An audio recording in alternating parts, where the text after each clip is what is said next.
Pigskin Frenzy on this wonderful Tuesday afternoon. Thank you for joining us. I'm Joel Norris, and whether you're watching on YouTube, listening on Spotify, or listening on Podbean, a big thank you for taking some time out of your Tuesday to just sit back, watch, and listen to some college football coverage presented by me. Now, if you're watching on YouTube, please subscribe to the channel, leave a like on the episode, and leave a comment down below. Spotify, if you're listening on there, share around with others and follow on there as well. Podbean, same thing. If you're listening on there, share around with others and follow on there also. We have Twitter, Facebook, and Instagram. Twitter, it's at pigskin_frenzy, all lowercase. Just type it in on the search engine. You'll find it. Follow and like the page there. You'll get episode updates as well as news and highlights from across college and NFL football. Facebook, same thing. All you got to do is type in Pigskin Frenzy. Follow and like the page there. You'll get episode update and everything and all things up to date with Pigskin Frenzy. And Instagram, all you got to do is type in Pigskin Frenzy. Follow the page there. You'll get episode updates as well as trivia questions and all things up to date with Pigskin Frenzy. Okay, college football day today. That was a little bit quicker than I anticipated. I thought I was going to go on longer, but college football day today, and guess what day it is? We look at the watch. I don't have my watch on yet, but it's August 1st. It's the most wonderful time of the year. You're probably thinking, why are you singing? I'm sorry, but I'm so excited. It's like the Christmas for sporting events. Yes, we're 30 days out from the kickoff of college football. The 2023 season is upon us. I can't wait. I'm excited. And by the way, football starts earlier than that. If you count NFL football, this Thursday night is the kickoff, the unofficial kickoff of the NFL season with the preseason. The Hall of Fame game is Thursday. A little bit more on that at the end of the episode. I just threw my pen because I'm so excited. But college football starts and it's kicking off in 30 days. August 1st. I'm ready. We're going to rock and roll with some predictions now and talk about what to expect coming into the season. So here we go. Let's, just kick off some college football talk today. And we're going to dive deep into some crazy news coming out of Boulder, Colorado. So it's kind of funny that we're talking about the start of the college football season when there's already some headlines around Boulder, Colorado, and regarding the Pac-12. Is that surprising? No, because they've been making the rounds, ever since Deion Sanders has been there. Sorry, Coach Prime has been there. So yeah, Boulder, Colorado. We're going to talk about that. We're also going to be diving deep into some updates on some Pac-12 media deals and just some update on the conference in general, because I feel like with it, it's something that we need to discuss. Also, we're going to conclude our media day takeaways from the Pac-12. We're going to kick off with the Big Ten and the ACC, and next week we'll conclude the media day takeaways from all across college football. We'll conclude that next week. So don't leave yet. Subscribe to the channel. Keep plugging into Pigskin Frenzy on YouTube. Follow, share around with others on Podbean and Spotify. And follow on Twitter, Instagram, Facebook to keep up all things up to date with Pigskin Frenzy. I'm excited. Let's rock and roll. I'm going to, just switch it around. Let's kick it off with our media day coverage first. Then I will get to the Pac-12. We're going to conclude the Pac-12 media day coverage and my takeaways from the Pac-12 media days. Then we're going to go to the Big Ten and ACC, and we're going to just start with that. Then we're going to conclude back to the Pac-12 because this is some pretty, interesting headlines. So we're going to conclude with that topic because it's a little bit more of a serious note. So Pac-12 media days, let's just, conclude with the two teams. And let's kick it off with Oregon. Let's go up to Eugene, Oregon, and let's talk about Dan Lanning. He just landed a nice contract extension. He landed he landed a good contract extension, but it's rightfully so because of what he did year one at Oregon. Granted, he played his former team, Georgia, in the opening weekend and got absolutely smashed, as the young kids would say. Yes, he did get blown out by Georgia. However, they picked it right back up. They have Bo Nix, super senior, transfer from Auburn. Y'all know who Bo Nix is. Don't pretend you don't know.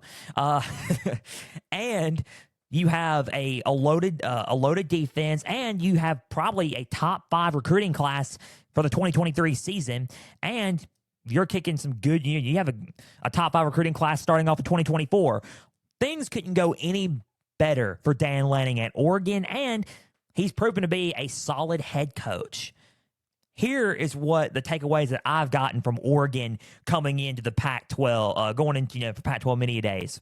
They're not worried about anyone other than themselves, rightfully so. If I'm in Oregon's shoes, with the recruiting class that I got, the extension that I got, the facilities that I have, with the quarterback that I have, who could be, if he plays lights out, a Heisman candidate.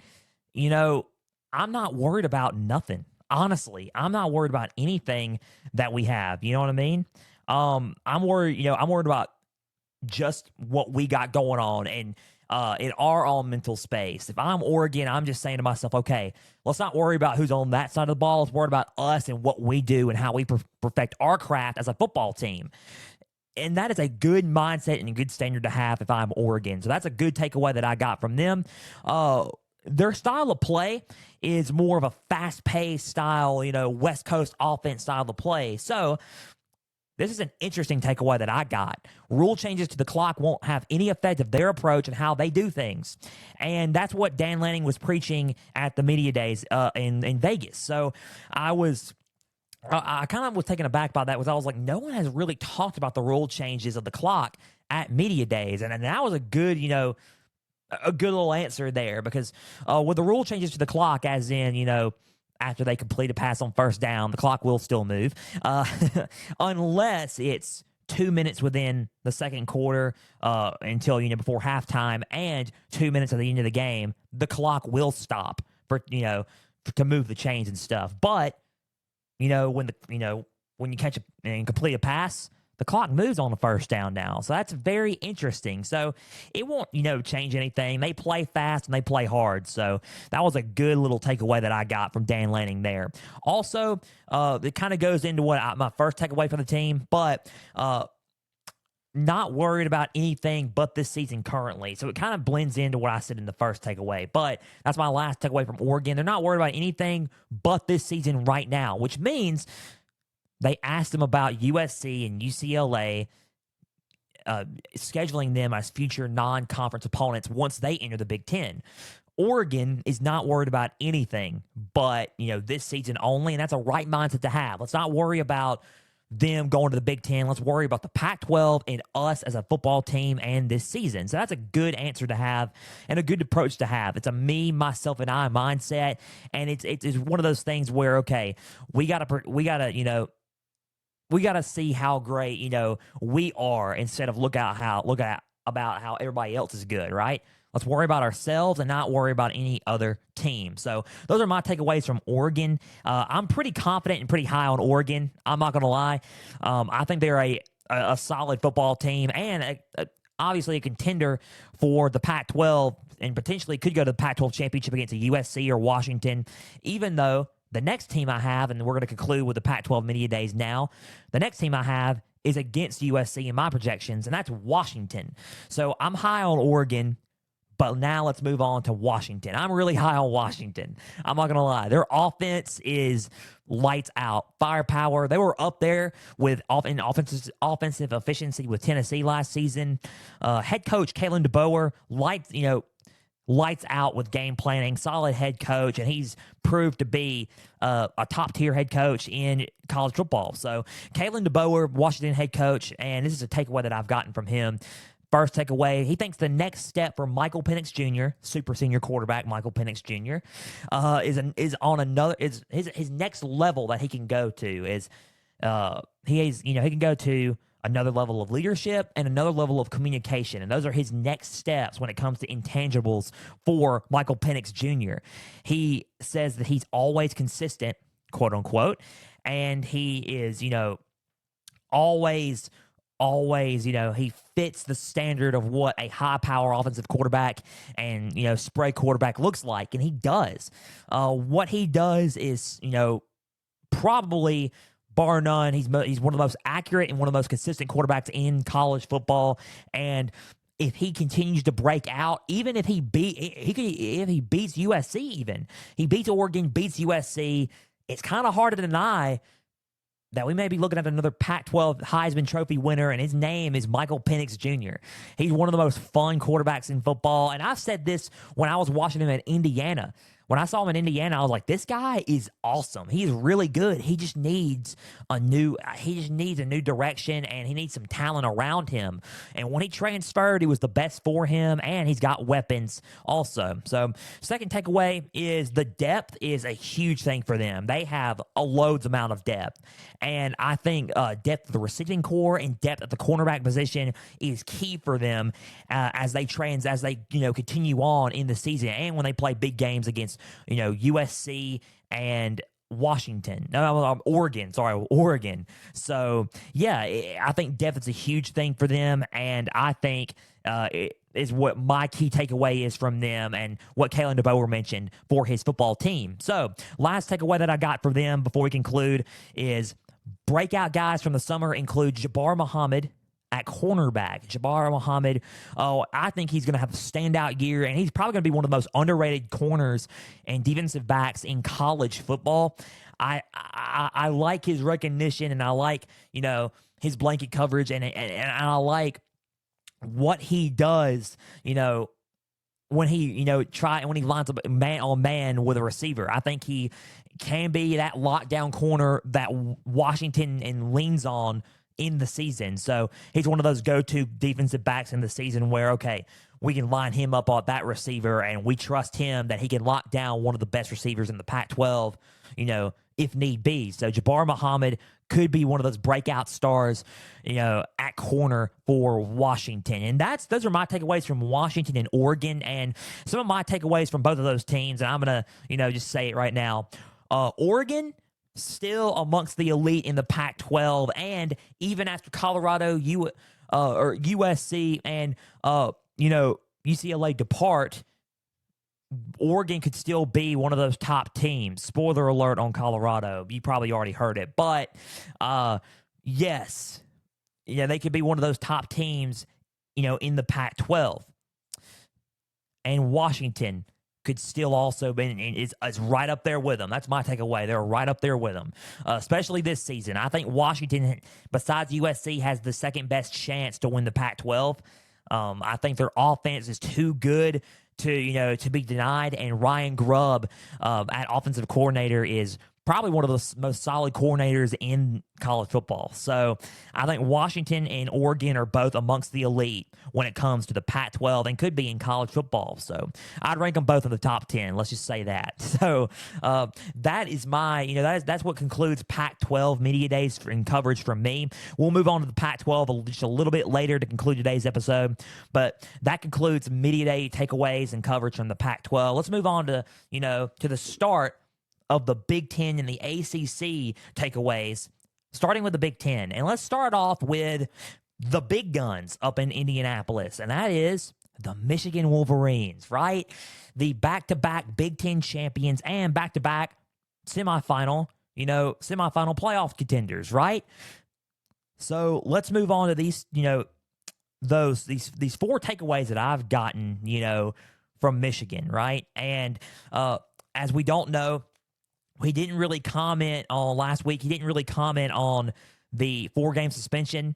We don't know really hardly anything yet other than they're looking into it and they're discussing it. But we really didn't, that's the only thing we really know about what's happening going into this season. But let's talk about what my takeaways were from what he said. So, number one, Jim Harbaugh thinks that they are ready for the next step. And what I mean is going beyond a semifinal, right? They already went to the playoffs. The next key thing now is to go to the national championship and potentially win the national title, right? They have the team to do it. The question is, can they do it? Can they get over that hump, right? Bowl stats not on the side in favor of Jim Harbaugh. If he loses a semifinal this season, and if they most likely, I think they will go to the playoffs. If they or go to a bowl game, I think they'll go to the playoffs though. But however, if they miss the semifinal and they go to a New Year's Six bowl, Michigan, and this is just my takeaways on Michigan will be, under Jim Harbaugh, will be 2-8, which ties for the worst bowl record in college football.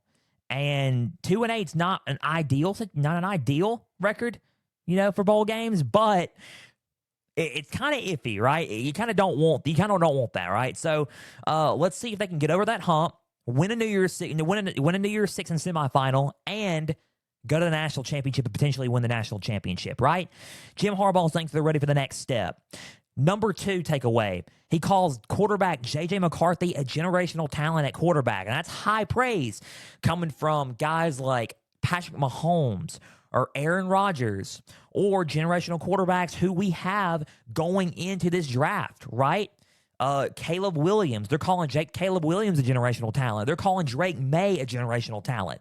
So when you got and look at some guys in college football and you put J.J. McCarthy up there, J.J. McCarthy, and I'm going to have to tend to agree, he's one of the best in college football. Now, generational talent, I don't know about that yet, but if we're talking about, top tier quarterbacks in the game, J.J. McCarthy and how he presents himself and how he lines up on the field is probably one of the most confident quarterbacks, not just in the Big Ten, but in all of college football. So J.J. McCarthy, that's high praise right there. J.J. McCarthy, Jr. going into this season, obviously the starter for Michigan, and we can't wait to see what he does for this team, and he is very confident that they will be back into the playoffs this season. So, third takeaway, he looks at the offensive line and sees 10 players who he can rotate and start. That's high praise also coming from back-to-back Jim Moore Awards, Offensive Lineman of the Year for Michigan, both back-to-back. And their offensive line is still strong. They still have probably arguably the best line in college football and in the Big Ten for sure. They're strong. They're arguably superior blockers, right? Run and pass. They got a big and bulky line, and they got some experience and depth in the offensive line, and that is hard to argue, right? It's hard to argue what he says there. Offensive line, second to none. I'm not really, shocked that he would say that because I think Michigan's line is superior probably to anybody else's in the game. So that's my third takeaway and last takeaway from Michigan. He quoted Ric Flair, WWE Hall of Famer and wrestling legend Ric Flair, 16-time world champion. Woo. He said, to be the man, you got to be the man. And Georgia is the man. So he has quotes and motivations from Georgia and what happened to him against Georgia last year in the Orange Bowl, but also last season against TCU, right? Georgia is the standard bearer of college football. No secret. They're trying to three-peat, and they're back-to-back national champions. And he says to get to that standard, they got to beat them. They got to beat the man, and Georgia's that standard. So if they come across Georgia, their hope is that they can accomplish that and be the man by beating the man. So that's a good little takeaway that I got from Jim Harbaugh and Michigan. Jim Harbaugh and Michigan, my key takeaway from them is they're still the best team in the Big Ten, honestly. And the next team I'm going to mention is second behind them, and it's their rivals, obviously. No shock there. But Michigan is, up there, and they are looking to three-peat in the Big Ten as Big Ten champions, and they are, the top team in the Big Ten, and it's no secret that they are projected to finish first in the Big Ten. So still the elite in the Big Ten East and in the Big Ten. Second is the team, but now my second team is the team behind them, and that is their rivals, Ohio State. Three takeaways that I've gotten from them, and they're pretty interesting. Ryan Day has said, and this is number one for me, Ryan Day has said Kyle McCord holds a slight edge over quarterback Devin Brown, but don't count out Devin Brown just yet. Devin Brown is still in this competition, but due to the experience and factor, quarterback Kyle McCord is leading the race to start week 1. So that's an interesting takeaway that I got from there. Another takeaway that I've gotten is pretty interesting, and it's his second year under Jim Knowles. So he feels like the defense is the most experienced since 2019, since they had Chase Young on defensive end. So, excuse me, I thought that was a very high praise. And that defense is pretty solid. I think they're going to be a lot better than last year. I think that they could give Michigan a tough time. I'm not going to lie, that game's going to be a lot closer. I think Michigan last year when they ran away with it in Columbus, I think that game's going to be a lot closer due to the experience on defense that Ohio State presents. And even though it's in Ann Arbor, which could pose some trouble for Ohio State, but the Buckeyes can make it a lot closer with the experience they have on defense. So Ryan Day is right about that. I like to take away from there. Last takeaway, feels like despite losing some key players, the offense is still loaded with firepower with Brian Hartline now calling plays as the offensive coordinator there. So let's pump the brakes. Ryan Day has taken away play calling duties, and he's bestowed and given the keys to Brian Hartline as the offensive coordinator to call plays now. Let's see how this works. I'm very curious to see what happens there. Marvin Harrison Jr., Abuka, two key solid weapons at wide receiver. They're probably the two best wide receivers in all of college football.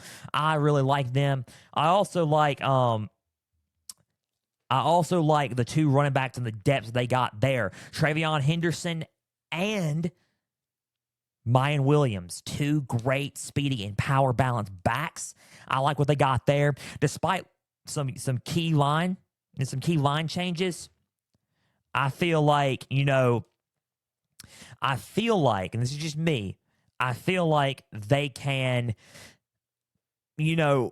adjust because they got some experience on the line. And I feel like with the quarterback will just transition into that, right? So whoever wins the job, Kyle McCord, Devin Brown, I feel like, and this is just me, they're going to transition smoothly, and they're just going to need some experience. While J.J. McCarthy is still the most experienced quarterback in the East and in the Big Ten, their counterpart will still have something to say about that, and they'll transition nicely. So my key takeaway from Ohio State is this. They're still Ohio State. They still recruit well. They're still probably one of the best teams in college football, and don't count them out of the playoff hunt either. And they're, in my opinion, neck and neck with Ohio State.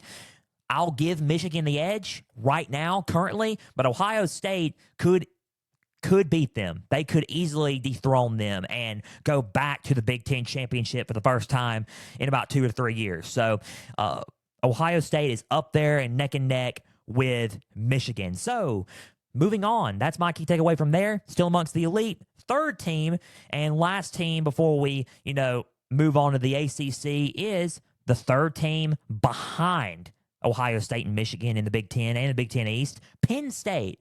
And let's talk about them for a second. So 3 takeaways that I got from them. Don't expect the starting quarterback to be named until week 1. The battle is between quarterback Drew Aller and quarterback Bo Pribula. Bo Pribula is a solid lights-out quarterback. He has amazing ball placement. His arm is, it's not like a Drew Aller arm, but he's got a good enough arm to get them by, and his accuracy is pretty good. His accuracy is accurate enough to win some games. Now, who do I favor in this battle? Drew Aller. I do. I think Drew Aller can run their offense a little bit better, and he's got a little bit more experience than Bo Pribula. Drew Aller, 5-star quarterback, and big standout to replace Sean Clifford. Supposed to replace Sean Clifford. I like Drew Aller, even though they don't have a quarterback named until week 1. So, next takeaway I got from them was left tackle Olu Fashanu. Fashanu's a great and I was a good offensive tackle and good left tackle. I think a little bit that he needed to work on a little bit was was a little bit of his pass protection. His run, his protecting the run was solid. Didn't really need any more dramatic improvement there. However, his pass protection needed a little bit more of improvement, but he did. They said he has dramatically improved ahead of the 2023 season, and he can make some noise in Indianapolis next year at the NFL Combine. So let's see how Olu Fashanu does for Penn State on the offensive line. Last takeaway that I got from Penn State, he calls going to Detroit in Ford Field at home of the Detroit Lions against Michigan State this year challenging. It's late in the year. it could be a little chilly, and there's going to be some bumps and bruises, obviously, because it's late in the year, right? It's going to be a packed house in Detroit, Ford Field, and it's very interesting there. So, I mean, he calls it challenging, and it's rightfully so. So, I get where James Franklin is coming from with Michigan State there. So, they're playing a team that could be potentially solid in Michigan State. So, let's just see what happens, going into the season late this year. So, with Penn State, how do I look at them? My takeaway is they're still third. Between Ohio State and Michigan, I think they're going to give them some challenges. They're going to give Ohio State and Michigan some challenges, but I still expect them to drop those two games. I think that Penn State will win the rest, and potentially, who knows, could go to a Rose Bowl again. So we never know. But Penn State and Wisconsin are about neck and neck to each other and about behind Ohio State and Michigan until, who knows, until the divisions, squash next season. So those are my 3 takeaways from the Big Ten teams, and we will conclude some coverage and takeaways from media days from the Big Ten next week. Now let's move on to our last, takeaways and coverage from media days, and that's the ACC. I'm only going to get into 2 teams, and we're going to continue and conclude with the ACC next week as well. So, and wrap up our whole media day coverage next week as well. So let's kick it off with 2 teams. Number 1, let's go with Florida State, obviously. So we're going to make it quick so we can move on to conclude our episode with the Pac-12. So Florida State, they were picked to finish second by league media. I can see it, but I also don't. I think Florida State's team this year is a little bit, ahead of Clemson. I think that they're a little bit ahead of North Carolina and Clemson. I think that LSU game is going to determine a lot of college football playoff hopes, and that Clemson game will determine a lot to see who goes to Charlotte, right? They're projected to go to Charlotte, but they're projected to lose to Clemson. That first Clemson game will be telling, right? That will be telling. So Florida State picked to finish second by league media. Mike Norvell is trying to build Florida State back to the standard of Bobby Bowden and how he had it then. I love that takeaway, and I love what he said there. He's trying to build them into a championship program. He's trying to lead them back to their second college football playoff appearance, and he's trying to, build a team that fans in the Noles Nation could be proud of, right? So, Florida State has a solid offense led by Jordan Travis. You have Johnny Wilson at wide receiver. You got Jared Verse on the defense, and you also got Jakeem Bell at tight end, transfer from South Carolina. Some good weapons there. Watch out for them. Honestly, watch out for Florida State. They're going to be a solid team, despite if they lose or win the LSU game. That's a team that you need to fear coming through the season, I think. Florida State, solid football team.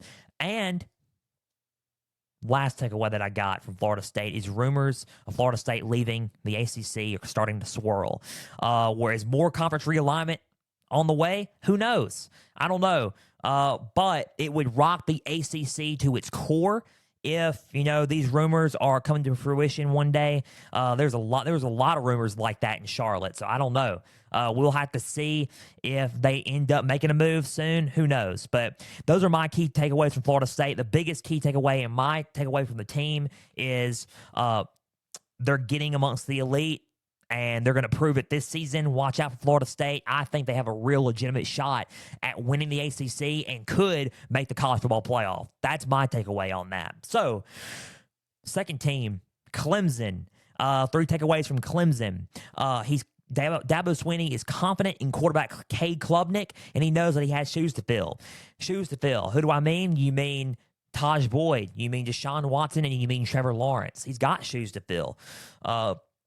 Cade Klubnik, a solid 5-star quarterback coming out of high school, and he could potentially go down as one of the best in Clemson, could be. But he's got to improve in some areas, right? He's going to start his first full season this season, and he's got some shoes to fill, but Dabo Swinney is confident that he will be just fine as Clemson's starting quarterback. So, the transfer portal, evaluation, development, and retention helps us when it comes to that, right? It helps Clemson when it comes to that because it helps, lead in good recruits, and it helps build their team, right? He thinks the transfer portal, it's a blessing in disguise. It could hurt you, but it could also help you. And that's what I've been saying about the transfer portal. So that was a key takeaway that I got from Dabo Swinney there. And last takeaway that I got from Clemson, linebacker TJ Dudley being dismissed due to team violations is a disappointing situation. And he mentioned that. TJ Dudley, former 5-star linebacker, was supposed to start, and he was a solid player on defense, up the middle, bar none, could be one of the best in college football, but he dismissed him due to violations of team rules, and it was a very disappointing situation because you lose a key player due to that. So Dabo Swinney called it a disappointing situation, and that could hurt a little bit when it comes to depth, the linebacker spot for Clemson. So my key takeaway for Clemson is they're still amongst the elite in college football and in the ACC. I still have them, projected to play Florida State. I think Florida State has a slight edge this season, but next season, I have Clemson ahead of anybody else next season. I have Clemson next season making the leap back on top in the ACC. So those are my takeaways from teams. We'll conclude with the Big Ten and the ACC next week, right? And we will conclude with media days and coverage and takeaways from across college football at all. So we'll conclude with media day takeaways and coverage next week. Let's move on to what I said I was going to talk about, and that's the Pac-12. We're going to go back to the Pac-12. So a little bit away from media day coverage, we're going to talk about the Pac-12. So we're going to bring some stuff into it, but not too much. So the media deal. Let's talk about the media deal really quick. And, I don't want to take up too much of your time, but I want to go on a little bit of a trip here with this. So Pac-12 Commissioner George Kylovkov will announce a media deal to its members within the next 24 to 48 hours, according to The Athletic. Stuart Mandel reported this from The Athletic. My thoughts is this. So the deal is rumored to be a Apple TV deal, media stream deal. And more notes as I got this, and it's kind of breaking news, actually. The proposed media deal still not there yet, right? So it is breaking news. I just got the report from Bleacher Report, actually. So that's pretty interesting. Thank you, Bleacher Report, and shout out to that. But they were announcing a media deal 24 to 48 hours. According to The Athletic, they just apparently announced it to its to its members, but the proposed deal was an Apple TV deal, Apple TV Plus deal, and it didn't go through. So they're still on hold when it comes to media deals. Oh, boy. And here's my thing. This is going to tie into the media deal. So let me just pump the brakes. Let's go to Colorado really quick. Breaking news out of Boulder. Colorado, according to College Football Insider Brett McMurphy, Colorado is leaving the Pac-12 for the Big 12 in 2024. So this season will be the final year. Colorado will be in the Pac-12, and they will have Deion Sanders will have a one and done in the Pac-12, and then they will go to the Big 12. Deion's been looking to move to the Big 12 for a while, is what I've been hearing, and Colorado is, looking to move. Here's the thing. Let's pump the brakes here. Let's move on to another one. According to On3 Sports, Arizona has scheduled a Board of Regents meeting at 5:30 today. That's 3:30. Which is currently, it's 4:30 now. Don't have any other idea what's going on in Arizona right now, but they're meeting today regarding everything going on in the Pac-12. Could they be leaving? Who knows?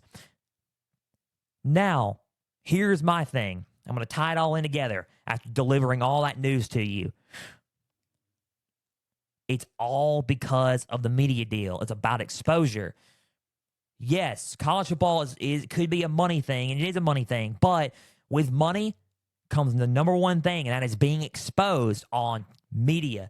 If you don't have a TV deal and a media package, and that's what this is all about. This is what conference realignment is all about. It's about TV and media. You don't have a media package, we're not going to get exposed. Therefore, How is our brand of football going to be out there? They're leaving the Pac-12 because of that. George Kylikoff said last week, and I quoted this, the longer we wait, the better our options are. I'm not trying to, because I've kind of let this go. I'm kind of thinking, okay, it's a little concerning, but we're going to move on. I don't know if I can let this move on a little bit more. I think it's starting to become a little bit more concerning. The longer y'all wait, the better, the better y'all's options are, and it's not looking like the case. The CW was a rumored destination until the ACC took that over. Just a minute ago, the proposed deal was an Apple TV deal, but that's falling through. They're still on hold when it comes to a media deal. I don't know. We don't know what the media deal is looking like, and it's starting to frighten some members, and that is why people are leaving. Colorado has left. USC and UCLA have left. They left early, and they're going to the Big Ten next season. Colorado's leaving for the Big 12. Arizona, that's an interesting one. I don't know what will happen. About the Arizona deal. If they were to leave, that's kind of interesting. Don't know if that's the case or not, but they're meeting now as this episode is on right now. So the Pac-12 situation, and here are my final thoughts before we conclude today's episode. It's looking like a conference that is in big trouble. I don't know how. It's one of those things where could it be too late to say? That's the question that you ask yourself. You lost USC, you lost UCLA, you're going to lose Colorado next season as well. You're losing three teams. The reason why Colorado is big because Deion Sanders was there. Now you're losing Coach Prime. The three teams you have now, you got 5 teams left that are pretty crucial. Washington, Oregon, Utah, Arizona State, Arizona. One could leave. That's 4. Sorry, I'm doing it weird. 4. You got 4 teams that could be left if Arizona decides to make a move. But if Arizona leaves, what's that going to do with Oregon, Utah, and Washington? Right? What's that going to do for them? They're seeing that they're leaving. Or Arizona, no offense, has not had their winning ways. But if they end up leaving, what's a top program like an Oregon going to do? What's a top program like a Utah going to do? Washington, what are they going to do? The dominoes are starting to fall, and it's because of the media deal. And they were promised a media deal by George Kylikoff, and he's not delivered. He's not delivered so far. And that is the concern for the members of the Pac-12. And it's starting to become a concern for the Pac-12 as a whole conference. What's that going to mean? What's it going to do? Who knows? Teams are starting to go elsewhere to look for exposure for their athletics, especially football. So the big concern is, will it be alive? What's going to happen to the Pac-12? That is the big question that's weighing on my mind, and that's what you guys can comment on. If y'all want to comment on social media about it, Instagram, Facebook, Twitter, comment, and on YouTube. Comment and subscribe on YouTube, and let me know what you guys think on the situation with the Pac-12. It is a big thing. It's a big deal. Will it stand? Will the conference exist? And will it is it barely hanging on? Will it cease to exist? Who knows? But 2024 is going to be a drastic year, and this year especially is going to be a drastic year for the Pac-12 as a conference. So those are my thoughts. Arizona is meeting right now. Colorado leaving for the Big 12 in 2024, and the media deal was announced within 24 to 48 hours. Proposed Apple TV deal looking like it fell through. So that's all the time that I have today. A big thank you for taking some time out of your Tuesday to just sit back, watch, and listen to some college football coverage presented by me. Now, if you're watching on YouTube, please subscribe to the channel. Leave a like on that episode and leave a comment down below. Spotify for listening on there. Share around with others and follow on there as well. Podbean, same thing. For listening on there, share around with others and follow on there as well. We have Twitter, Facebook, and Instagram. Twitter, it's at Pigskin_Frenzy. Type that in on the search engine. You'll find it. Follow and like the page there. You'll get episode updates as well as news and highlights from across college and NFL football. Facebook, all you got to do is type in Pigskin Frenzy. Follow and like the page there. You'll get episode updates as well as as well as all things up to date with Pigskin Frenzy. Instagram, all you got to do at Pigskin Frenzy, follow the page there. You'll get episode updates as well as trivia questions. There's an about me there's a bio and about me on there, and you get all things up to date with Pigskin Frenzy. Again, a big thank you for taking some time out of your Tuesday to just sit back, watch, and listen today. Next Tuesday, we'll conclude our college football media day coverage and takeaways with the Big Ten and ACC, and we will also this Thursday, speaking of this Thursday, it's an NFL edition of Pigskin Frenzy. Football is back. Unofficial start of the season, preseason Hall of Fame game between the Cleveland Browns and the New York Jets.